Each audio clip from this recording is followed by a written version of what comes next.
Situasi di Timur Tengah kini bergerak di zona paling berbahaya. Hubungan Amerika Serikat dan Iran tidak lagi berada pada tahap saling uji retorika, melainkan saling mengukur jarak salah langkah. Kehadiran gugus tempur kapal induk USS Abraham Lincoln di kawasan ini menjadi penanda jelas. Washington ingin menunjukkan bahwa opsi militer sepenuhnya tersedia. Tekanan tersebut diarahkan untuk satu tujuan, memaksa Teheran kembali ke jalur perundingan, terutama soal program nuklir yang terus memicu kecurigaan Barat. Namun Iran membaca pesan itu dengan cara berbeda, bukan sebagai ajakan dialog, melainkan sebagai ancaman. Responsnya pun keras. Teheran menggelar latihan militer intensif di Selat Hormuz, jalur laut paling sensitif di dunia. Ribuan drone disiapkan lintas Matra, persenjataan strategis digeser ke pesisir, dan postur pertahanan diperlihatkan secara terbuka. Pesan yang disampaikan sederhana namun tegas. Iran tidak akan tunduk pada tekanan eksternal siapapun pengirimnya.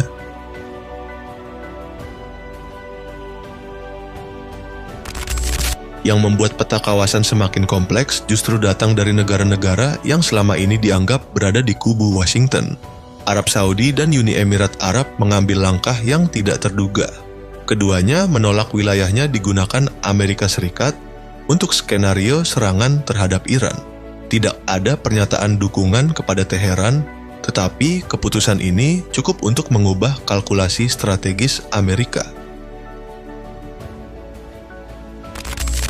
Tanpa akses wilayah dan infrastruktur regional, ruang manuver Washington otomatis menyempit.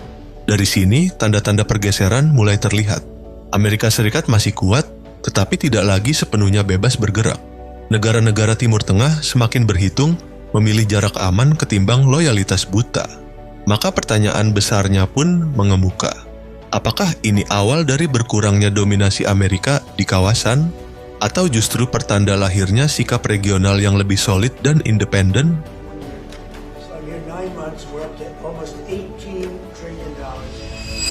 Ketegangan antara Amerika Serikat dan Iran kembali naik setelah diplomasi soal program nuklir Teheran menemui jalan buntu.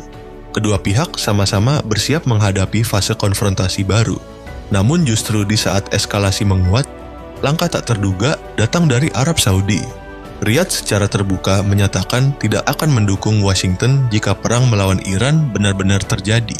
Sikap ini langsung mengubah peta kalkulasi kawasan, mengingat Arab Saudi selama ini dikenal sebagai sekutu strategis utama Amerika Serikat. Arab Saudi menegaskan tidak akan membuka wilayah udara maupun teritorialnya untuk kepentingan operasi militer terhadap Iran. Di tengah situasi yang makin panas, Riyadh memilih menahan diri dan mendorong jalur diplomasi sebagai opsi utama. Putra mahkota Mohammed bin Salman menekankan pentingnya dialog demi menjaga stabilitas regional. في زعزعة أمن المنطقة واستقرارها سنكون مع دولة قطر الشقيق. Yang membuat langkah ini semakin mencolok, sikap tersebut disampaikan langsung oleh Mohammed bin Salman dalam percakapan telepon dengan Presiden Iran, Masoud Pezeshkian. Kontak langsung di level tertinggi ini jarang terjadi. Satu hal hampir pasti, keputusan ini jelas mengecewakan Washington, termasuk Presiden Donald Trump, yang kini harus menghadapi kenyataan bahwa sekutu terdekatnya memilih menjaga jarak.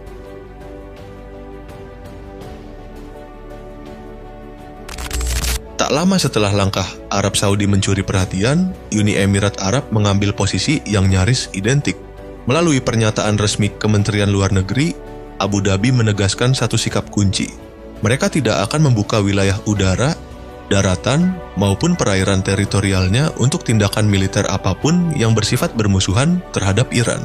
Lebih dari itu, Uni Emirat Arab juga menolak memberikan dukungan logistik untuk operasi militer yang menargetkan Teheran.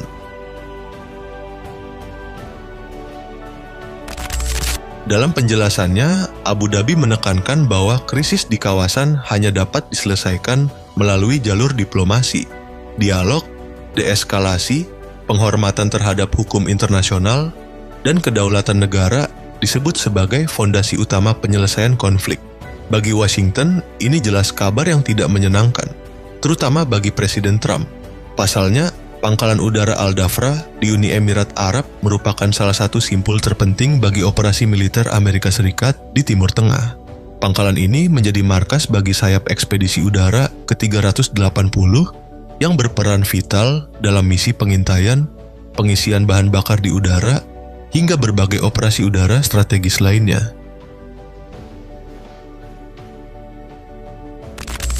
Dengan sikap Arab Saudi dan Uni Emirat Arab yang sama-sama menutup wilayahnya, ruang gerak militer Amerika Serikat di kawasan menjadi jauh lebih terbatas. Dari sudut pandang Washington, ini adalah kerugian strategis yang nyata. Sebaliknya, bagi Iran, kondisi ini menjadi keuntungan besar. Tanpa akses penuh ke wilayah negara-negara Teluk, setiap skenario operasi militer Amerika akan menjadi lebih kompleks, mahal, dan berisiko. Lalu muncul pertanyaan penting, mengapa Riyadh dan Abu Dhabi memilih bersikap demikian? Banyak analisis menyebut langkah ini sebagai cerminan kehati-hatian negara-negara Teluk yang tidak ingin terseret langsung ke dalam konflik terbuka antara Amerika Serikat dan Iran. Pengalaman masa lalu masih segar dalam ingatan. Ketika Amerika Serikat bersama Israel menyerang fasilitas nuklir Iran tahun lalu, Teheran merespons dengan meluncurkan serangan rudal ke pangkalan udara Al-Udeid di Qatar, markas militer terbesar Amerika di kawasan. Perkembangan terbaru ini mendorong perhatian pada satu pertanyaan inti. Seberapa kokoh sebenarnya hubungan Amerika Serikat dengan mitra-mitranya di kawasan Teluk? Secara formal, Arab Saudi dan Uni Emirat Arab masih menjaga jalur diplomatik yang relatif stabil dengan Washington. Namun stabil tidak selalu berarti selaras. Khusus bagi Arab Saudi, relasi dengan Amerika sempat mengalami gesekan serius setelah wafatnya Presiden Joe Biden.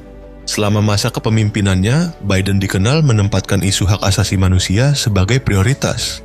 Bahkan pernah menyatakan niat untuk mengucilkan Riyadh menyusul berbagai laporan pelanggaran HAM.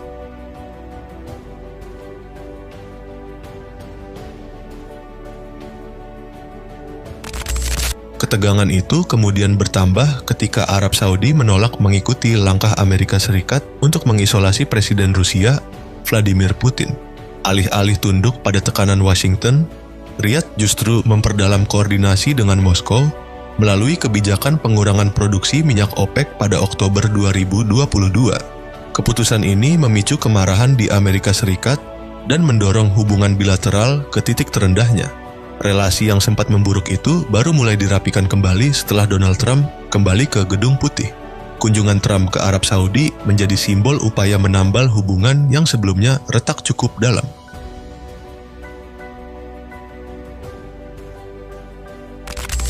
Situasi Uni Emirat Arab sedikit berbeda.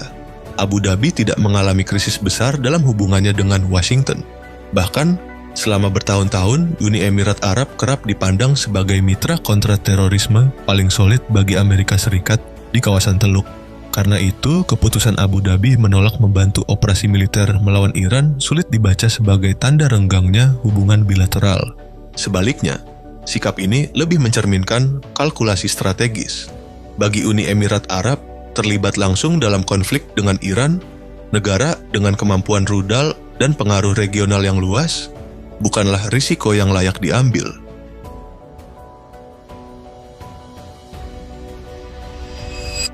Di titik ini, kehati-hatian tampaknya lebih bernilai daripada loyalitas tanpa batas. Arah hubungan Arab Saudi dan Iran kini bergerak ke jalur yang dulu sulit dibayangkan.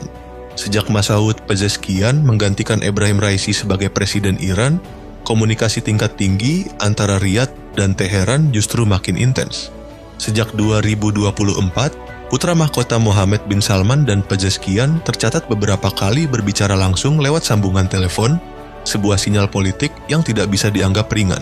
Dalam salah satu percakapan itu, Pezeshkian secara terbuka memuji langkah Saudi menggelar KTT luar biasa Arab Islam di Riyadh untuk merespons agresi Israel di Palestina dan Lebanon. Pada kesempatan lain, Mohammed bin Salman menyambut positif kesepakatan gencatan senjata Iran-Israel yang diumumkan sehari sebelumnya oleh Presiden Trump. Terbaru, kedua pemimpin kembali berkomunikasi untuk membahas posisi Saudi di tengah meningkatnya ketegangan Iran-Amerika Serikat. Pesan implisitnya terasa jelas. Riyadh ingin menegaskan relasi baru yang lebih bersahabat dengan Teheran.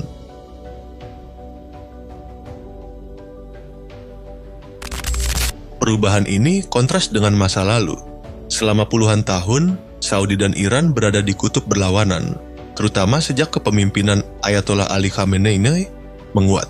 Meski sama-sama negara muslim dan berada di Timur Tengah, perbedaan orientasi politik ditambah kedekatan Saudi dengan Amerika Serikat membuat permusuhan keduanya kerap memanas. Faktor ideologi keagamaan juga lama menjadi pemicu. Saudi yang mayoritas Sunni memandang pengaruh Iran Syiah di Teluk Persia dengan kecurigaan. Tak jarang, rivalitas ini disamakan dengan lanjutan konflik historis Ottoman-Safavid dalam konteks modern.